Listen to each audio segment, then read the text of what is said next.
La gauche est en train de négocier une alliance pour former un nouveau front populaire. Est-ce que vous soutenez cet accord? On sait que certains élus socialistes sont hostiles à tout accord avec la France insoumise. Quelle est votre opinion? Vous êtes aussi le premier chef de file des élus parisiens socialistes. Il n'y a pas d'accord aujourd'hui. Il y a une discussion. Il y a une nécessité d'accord. Il aurait pu y avoir... Pardon, il y a un accord sur le fait d'avoir un seul candidat dans les 577 circonscriptions, non? Oui, mais ensuite, il faut le décliner. Il y a des conditions. Les conditions, ce sont celles qu'a posées Raphaël Glucksmann, qui est arrivé en tête de la gauche aux européennes. Alors lui, il a dit qu'il ne faut pas refaire la NUP. Ah oui, et il n'y aura plus la NUPS. Mais il faut être fidèle aux engagements pris devant les électeurs. C'est-à-dire, est-ce qu'il faut exclure LFI? Est-ce que vous êtes d'accord pour qu'ils soient dans l'accord? Si eux respectent les conditions, ils pourront être dans l'accord. Lesquels? Est-ce que notamment c'est appeler le Hamas un mouvement terroriste? C'est ça qui bloque aujourd'hui? Je ne sais pas si c'est cela qui bloque, je ne suis pas dans les discussions. Mais oui, il faut qualifier de terroriste le Hamas. C'est les questions internationales qui bloquent. Pas seulement, mais notamment. Oui, il faut s'engager à soutenir la résistance ukrainienne.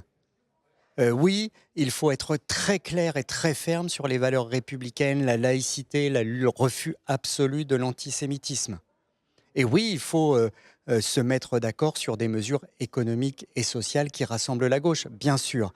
Mais en fait, il ne peut pas y avoir d'accord sans respect des valeurs essentielles. Et ça, c'est une exigence. C'est à LFI de s'y plier.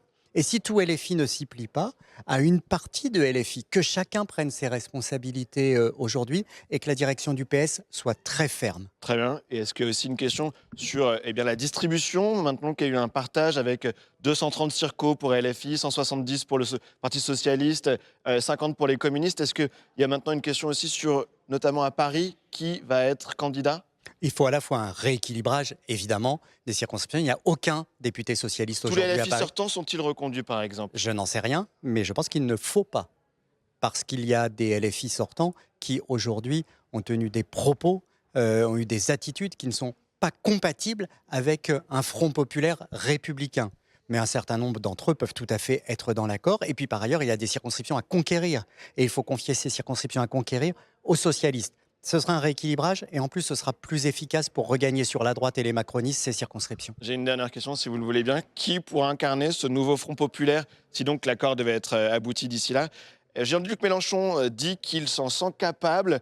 Et alors ce matin, Olivier Faure dit « Je ne le disqualifie pas, je dis juste que ce choix sera un choix collectif. » Donc a priori, après le 7 juillet, c'est envisageable pour vous, Parti socialiste? Alors pour moi, c'est inenvisageable.